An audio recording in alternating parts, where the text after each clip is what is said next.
Sup, Rhode Island Comic Con. How you guys doing? You guys ready to enroll into Umbrella Academy? Yeah. All right. So without further ado, can I get some of our guests out here? Can I get Justin H. Min out here, please?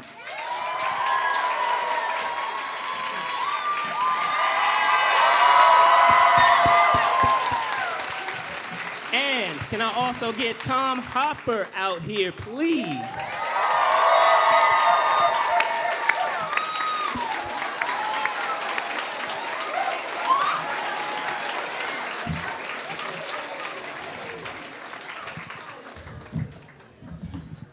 All right, guys, let's jump right in. So, first what a and lovely foremost, looking bunch. Aren't you? You definitely did your moon face when you came out here. Yeah, exactly, yeah. First and foremost, gentlemen, how has Rhode Island been treating you guys thus far? Well, the convention center is lovely. That's about all we've seen so far. All right. Justin? I had an amazing drive here. It was really nice. I got here a few hours ago because we were shooting most of the night. Well, this guy wasn't. He was lucky enough not Day to off. So, yeah, it's been lovely for a few hours.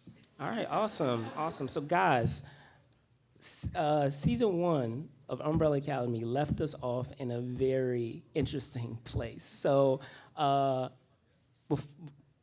in talking about the beginning of the process of you getting involved with that show, can you talk a bit about that? Because there's so many interesting dynamics in terms of relationships and moments that happen in that show, and talk about like looking at the script and seeing some of those moments and trying to picture how they would work. Yeah, you know what's really weird about this show as well is that we got on like a house on fire straight away. This group of actors, and it felt like a family very early on. It felt like brothers and sisters. Like we started bickering and stuff really early on and things like that. And what's strange about it is usually to achieve that, you go through chemistry process, where you read with different characters and you see if you bond and if you have chemistry. And we didn't do that with any of us. So the fact that it gelled together so well, and I think that's a testament to Steve Blackman, our showrunner, who sort of understands people as well as actors, and how we might interact with each other. So that process, when we first got together, we did have this process for was it like a week, 2 weeks when we first got to Toronto, where we did a bunch of rehearsals. And that's vital time that Netflix gave us, to really flesh out what these relationships are before we even got to camera. So that was hugely important, and we benefited a lot from that. You say the same, Justin? Yes. Short and sweet, I love it. So, Tom, I also have to ask, now being part of Umbrella Academy, you seem just to have an idea of what shows to get involved with. So can you talk a bit about your process and what draws you to a role? Because, gosh, we have Black Sails, hugely underrated show. We have, gosh, Umbrella Academy now, but also Game of Thrones, obviously, that rings my mind. So. Merlin. Yeah. Well done, you got through the CV. They passed. Yeah, they passed. Well done. Yeah, a lot of it is obviously luck. There's a huge amount of luck involved. But before I took Umbrella Academy, there was, I was very fortunate that after Game of Thrones that was an amazing platform for me when I got Game of Thrones. And it's sort of like the world's best audition because every producer in Hollywood watches that show. So, if you have any kind of standout role in that, then it's beneficial. But, I was fortunate that when, after that had been on, there was a few projects that came my way. And you start to get a bit of an eye for what I like to call sifting through the crap, because there's a lot of the same kind of shows. And I actually had decided, I was like, I'd love to do some kind of superhero show, but some of the superhero shows for me were lacking the depth, were lacking the character depth that I wanted out of a role. And I always said if I did a superhero role that I'd feel like I wanted something more than just it being a superhero. And then this show fell on my desk, and I was like, this is unreal. Like, it's unlike anything that's been done. And the thing that I loved about it the most was it's about the characters, and that's what drives it. And, you know, that's what keeps an audience, ultimately. You can do all the action, you can do all the superhero stuff, but eventually it gets boring. For me, the fact that this was about a family who had experienced like child abuse and all these things that were so much deeper than just being superheroes, that's what was interesting to me, and I was hoping that that's what ultimately would be interesting to an audience, and why I think it's been a hit. Gotcha. Justin, how about you? Yeah, my process was a bit different. My character was secret, so I wasn't given any sort of information from the onset. I was given these fake audition scenes to audition with.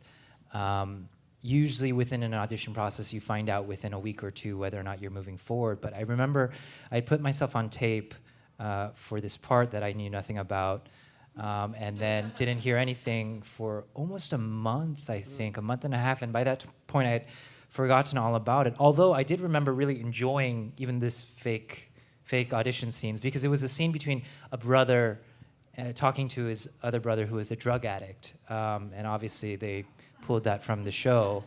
I thought I was auditioning for some really serious, like, drug rehabilitation type of show. Turned out a little bit different. So a month later, I get a call from my team, and they sort of are like, hey, remember that show that we know nothing about? The secret show, they want you to come back and read for it again. It's been taking a long time because they've been sort of trying to cast out of everywhere. And so I said, okay. And so I went in and I did it again, and I thought it went okay. I didn't really know how to feel. And then I think 3 days after that, they said, you're moving to Toronto. And then I said, wait, like, what is this? What am I doing in Toronto? I'll move, but what am I doing? And that was when I started to realize that it was this Umbrella Academy show that was based on the comic books. I had heard of it, but I had never read it, but I had heard of it. And then I had started to do my research, and then I realized that, like, Tom and a bunch of people, Ellen Page, all of these people had been cast. And so I started thinking, okay, if these people have been cast, like, who am I? In this series. And so I very quickly went to my local bookstore, and I got the comic books and I read it, and then I was like, who am I in this series? Still.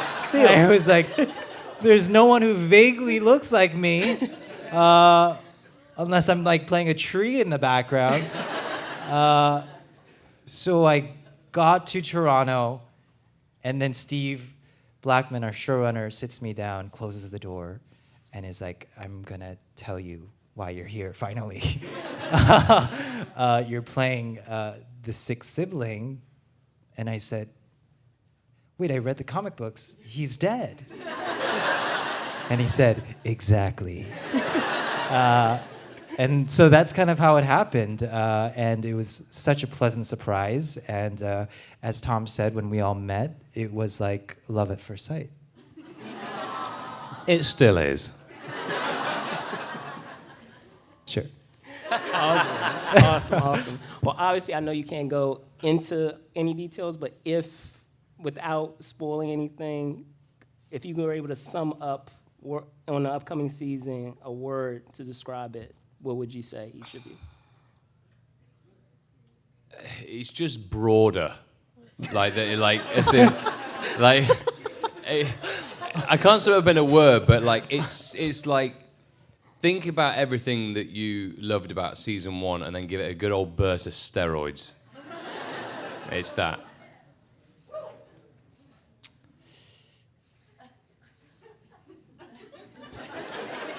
Wow, so much pressure. No pressure. Wild. Yeah, I think what Tom, exactly. It's like, I think the first season of any show, particularly a show like ours, you're spending a lot of time introducing the characters in the world and getting the audience acquainted, especially if they didn't know the comic books, with what this type of world is. And now that we've already set that, we get started right away from that first scene in season 2, and you're in for a wild ride. Awesome, awesome. So guys, I will leave it up to you guys. We have a mic here. Any questions? Yes. Here.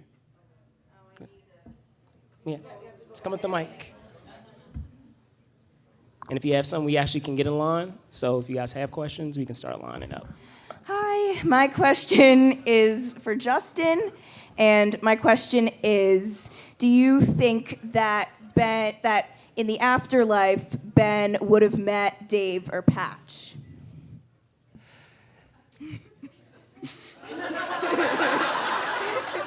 It's a very good question. No. And the reason I say no is because I think the way that he interacts with ghosts and the people in the afterlife is pretty much determined by Klaus. So when we saw that scene in episode 4 where, Klaus gains more control of his powers and all of those ghosts kind of come up in that room with Hazel and Cha-Cha, it was at that point where Ben can interact with those because Klaus had conjured them and summoned them. I don't think Ben has, unfortunately, the freedom to go looking for his own ghosts, which would be nice. I would love a ghost love story somewhere in there. I think he and Dave would be good friends, but him and Patch as well. Yeah. Thank you. Yeah, thank you. Hi, I'm Amy. The comic books have been such a big part of my life since I was in middle school, and I just thank you for like I used to fan cast them when I was 13. I was like, oh, Winona Ryder would be great, and you guys. We couldn't afford her, unfortunately. Her fee's way too high now. Way too high. Yep. Them days are gone. Yeah. But I just want to say thank you for making it a reality, and such an amazing reality. It's like reality, you know what I mean. But I'm actually I kind of work. I'm a wrangler for things, and I just want to know what the craft services are like on this show. You know what? Pretty good, aren't they? Very good. They're very good. We set that quite early on, like a precedence that that we wanted to make sure that the food was good on set. So they got the best caterers. I mean, I was at the forefront of that. So I sort of spearheaded the whole movement. But we got the best caterer in the city in Toronto, and they're great for anyone who has dietary requirements and eat the way I do. So, which is, very limited. It's not limited. It's very varied. It's just you don't eat the colour that I eat in my diet, the varied vegetables. Vegetable heavy catering. It's very vegetable heavy catering. Very good. But very good vegetables. Good, yes. Thank you. Thank you. Hi. So always usually people ask what's your favorite this and what's your favorite that? But my question is, what was your least favorite episode or scene you had to film in? Did you just have to constantly go over and over, or just you hated being in it? Bring on the shade. Least favorite. I have one. I'll start. Please, yeah. I have a few. Share. No, I'm kidding. Not really.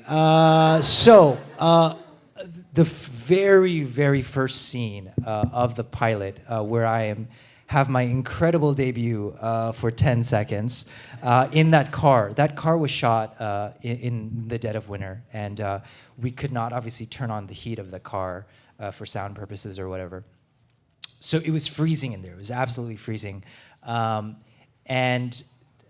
For those who think that it's amazing CGI that I pop in and out, that was all manual. So if you can imagine, I was down here in the bottom of the car, and as soon as I could feel the camera coming towards me, I had to pop up, and we did that about 62 times, freezing. So that one was tough. especially because it was like my very first thing, and yeah. Well, what's weird about my one is that it was like the best and the worst at the same time. Because, so I wear this massive prosthetic suit, right? So the rave scene. That was my favorite scene. Right? Yeah, exactly. It's my favorite scene. Here's the thing with the rave scene. Unlike his one, where it was in the dead of winter, it was in the height of summer. In an old soap factory that had no ventilation. So, equally so, my suit had no ventilation. So I'm like dancing around for like 12 hours straight, and I was in a bad way. Like I just remember like not being able to breathe properly because it was getting so, and I was like, I can't, like there's no heat getting anywhere. At the same time, I was like, I turn the music on. So I was having a great time doing the scene, but also was thinking, I may die at the end of today. So yeah, it was a weird... I just remember we hadn't seen, I think that was the first time I saw you with the prosthetics. We hadn't seen you with your shirt off prior to that. I mean, just in private, but for the show, that was the first time. And I remember he had sort of his own area because all the prosthetics guys had to do what they needed to do. And so when we started shooting that scene, the first time I saw you was when we were shooting that scene, and it was a sight to behold. Yes, it was. It was hilarious. It was absolutely hilarious. Thank you. Yeah. Always have to do this. Hi. Hi. If you had a choice, if you could choose, what kind of direction would you like your characters to go in? I'd like to cry less.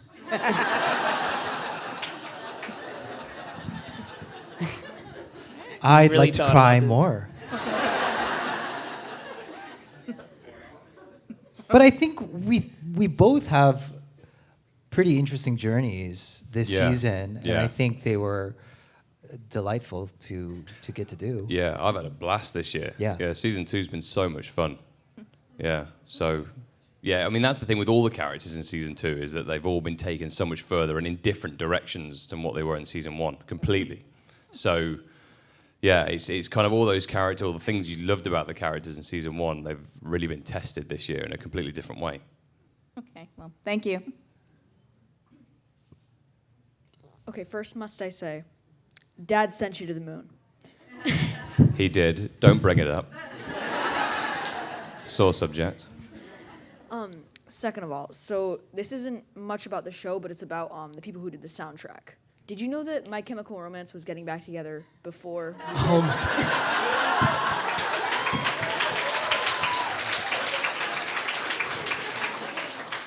You know what? That came as much of a surprise to me because I remember talking to Gerard, like was it when we were in Brazil doing the Brazil Comic Con? I was chatting to him then about it. And it didn't even to be on his radar. It was kind of like behind him. So when that announcement got made recently, I was like, oh, wow. I was surprised. I will be calling him for tickets. I already have called him for tickets. Damn it, you got ahead in the queue. Damn it.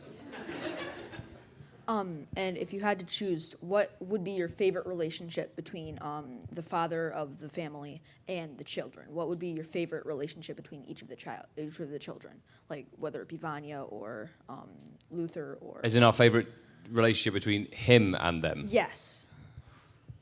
I mean, he didn't have a great one with any of them, did he? I'd like to see what... Because Alison is quite spicy, isn't she? She chats back a bit. She's got a bit of, she's got some cojones. I'd like to see what their relationship was like. Yeah. But she always used to give a little bit of sass back. Yeah.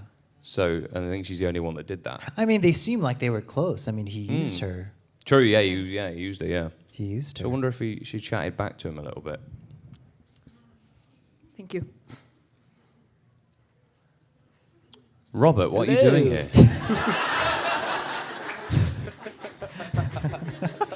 I don't even have a witty remark. I'm on. So, what scene did you have to do the most retakes of, whether it was getting into character or just you got out of character? Which one did you think was the most difficult to do? Well, the group scenes are always tough. When it's all of us there, they're always, because, well, A, we're usually laughing at each other because someone said something stupid. Usually you. So that those days, but the thing is with those days when we're shooting those scenes is we have to do so much coverage because you've got to cover everyone. So you do the same scene like a lot, over and over and over again, and so you have to find ways of making it fun. But by doing that, you screw up the scene a lot. So yeah, they're always pretty tough. Yeah. I remember when we shot that family sequence where we were all looking at the security footage and you and Ellen kept laughing. Oh yeah, me and Ellen make each other laugh a lot. Like if we just For look at no each random other, reason, for yeah. no reason. Yeah. If me and Ellen have to make eye contact for whatever reason, we start laughing. Yeah. I don't know why. We're like two of the most serious characters in the first season. Don't know. Maybe that's what it is. We're trying too hard to be serious. Yeah, I mean, for me, any scene with Robert was a mess because we would just be fooling around or he would do something ridiculous that would make me crack up in the middle of it. So I can't really point to any particular one. It just happened quite often all the time, and even more so this season. So we're excited for what's to come. Yeah. Thank you. Thank you. Hi guys. First of all, you're probably not gonna believe me, but Ben is my favorite. I promise. Oh, thank you. Why wouldn't we believe you? Way to start the question. He's my favorite as well. Yeah. Yeah, I love Ben and his relationship with Klaus, obviously. My next question, though, is for Tom, and it's a very serious question. My friends and I are wondering, how tall are you? In feet Yes. and inches, I'm 6'5". Thank you. That is all. It's unfair because I'm a solid average, maybe even slightly above average height. Yeah, you're not in my league, mate. Yeah. No, but everyone on the show is so tall, except Yeah, they Ellen are. Page, Well, unfortunately. that's the thing. Like normally they would be tall humans in a room, but then I enter, and everything changes. Oh, here he goes again. Okay. Hi. So, I know you've probably been asked this question before, but if you could have any superpower and be like a real life Umbrella Academy, what would your superpower be? Well, I would want to teleport, and like Five's powers are great, like teleport and time travel, because also like traveling. We do a lot of traveling in our industry, so we're flying a lot, waiting around in airports. Like I'm away from my kids and my wife and stuff a lot. So I said to my wife the other day, I was like, wouldn't it be great if you could teleport? And just be like, you know what, I'm going to pop home. And then come back. Be brilliant. I'd want that. That would be good. Yeah, I mean, Allison's is the cliche answer, but yeah. That's a very powerful power. Yeah, you could do anything. Anything. So, yeah. Yeah, in terms of being able to influence other people's decisions, that's like massive. Yeah. Do you want to do that? Yeah. Okay. Thank you. Hello. When you were talking about researching the role and checking out the comics, I was wondering if either of you got the chance to check out Hotel Oblivion and how you feel about that cliffhanger. I've not read it. I'm saving it to the end of shooting season 2, and then I'm going to delve straight into it. Oh, cool. Because I love the first 2. So, yeah, I'm waiting to this end of the season. It's going to be my end of season treat to read it. I just got it because Robbie and I were fortunate enough to go to New York Comic Con, and the Dark Horse people gave it to us. So I burned through that. epic. Yeah. It's actually the last little moment is with you, with Luther, and I won't ruin it, but yeah, it's really good. You're dead. You join me in the afterlife. Excellent. We'd have a great time. Yep. Yeah. right. It's great. It's wonderful. If you haven't read the comics, please pick up a copy. They're absolutely incredible. Yeah. Thank you. Can we expect a season 3? Wow. Well, let's finish season 2. Yeah, it's early days, you know, but if everyone keeps watching it, then there's obviously more opportunity to do more stuff in the show. Yeah, so. Yeah, if you're asking if there's more room for more storytelling, 100%. Absolutely, 100%. Yeah. Thank you. Out of the 7, who do you think has the strongest power? I think probably, yeah, we always say this, probably Alison, in terms of the strongest in terms of what she could actually do with that if she bothered to use it. But that's the thing, I think it's quite clever in the writing that they did that with Alison, because if she did use it all the time, then she could literally solve a problem like that. So I think it's actually quite clever that they've done that she doesn't really like to use the power. But if they were to go head to head, I mean, before she could even speak, you know, Vanya, Vanya right? could do something. Vanya is by far. Yeah, Vanya's pretty badass. She's ruthless, yeah. Yeah. Thank you. All right, I got an important question. What color socks are you wearing right now? This is from Amanda on Twitter, too. You know her, Justin. What color socks am I wearing? Yeah, it's very important. I'm Very wearing white socks white with with little black stripes black on stripes. it. What are you wearing? I'm wearing black socks, Justin. You look like you should be wearing those at Wimbledon. Yeah. They're like really cool tennis socks. They are. Yeah. Yeah. And have you made any seed balls with Robert yet? Have you made any? Yes, the seed balls. If you don't know, Robert is making seed balls. Seed balls are basically like a concoction of seeds that you can sort of throw anywhere, and they sort of grow into plants. Yes, I received a few from him. I didn't make them with him. I received a few from him. Unfortunately, it's not the best season to plant them, but we're gonna wait it out and see what we can do. And last question, Justin, will you play Minecraft with me sometime? I have never played, but I'm I'll open help to you the out. experience. I will help you out. All the judgment in the audience. I am sorry. Wait, hold on. I thought people, like, I've got a little niece, and they say, no, we don't play it. We just watch people play it. I mean, I went, you can. what? You can. Yeah, somebody's had to play So it. who's playing it and who's not playing it? How do you decide which category you go into? Depends on how you feel. So it depends if you're a player or a watcher. Yeah.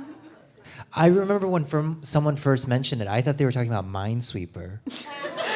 You know that game? What's that? On I've heard Windows of- 98. Windows 98. Yeah, where you like. That'll be. Oh, I know. Yeah, that'll be the next thing. 'Cause we're going back in time in terms of quality of gaming. That was a lot of fun.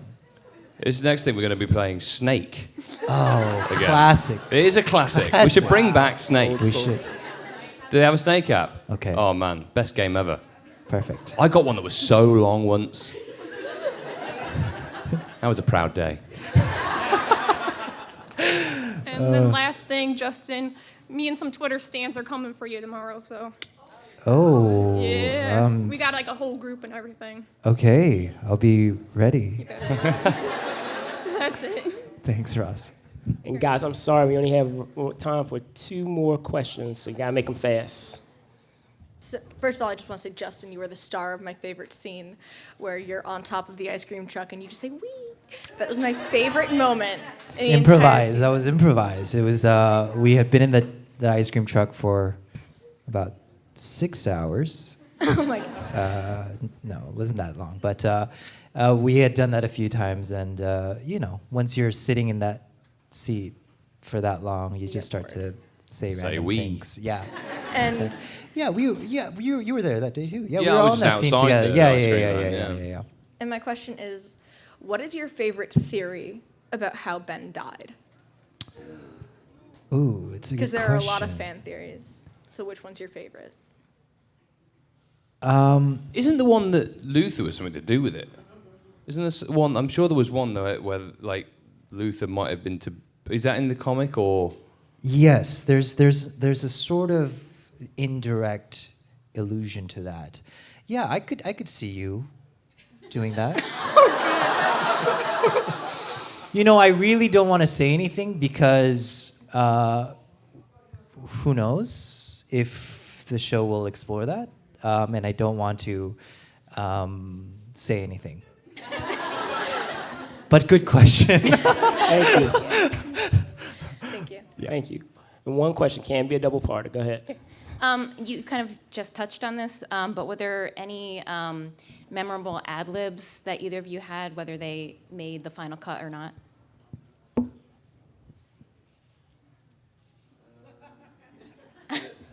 It's true, yeah, because we did a lot. So I'm trying to think of What made the cut? what made the cut.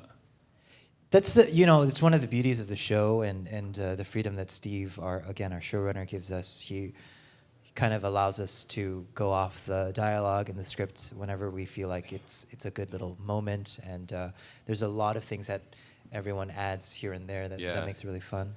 Yeah, it's hard to distinguish between the two sometimes because you sort of because Steve, the showrunner, always is like, just give me one of what's in the script. Just give me one like take of each of those, and then you can try stuff. So then it sort of ends up becoming sometimes you forget what was in the script and what wasn't in the script. Right. I'm trying to think of one now. I think I've shared this before, but when Ben punches Klaus and Klaus says, "You Patrick Swayze'd me," that was that's an excellent moment. That was a complete ad lib, and I was very close to laughing. Unfortunately, I was able to keep it in, but I did not expect that. All right, so guys, that's all the time we have. I'm so sorry. So can we give a round of applause? Thank you. Thanks, everyone. Thanks a lot.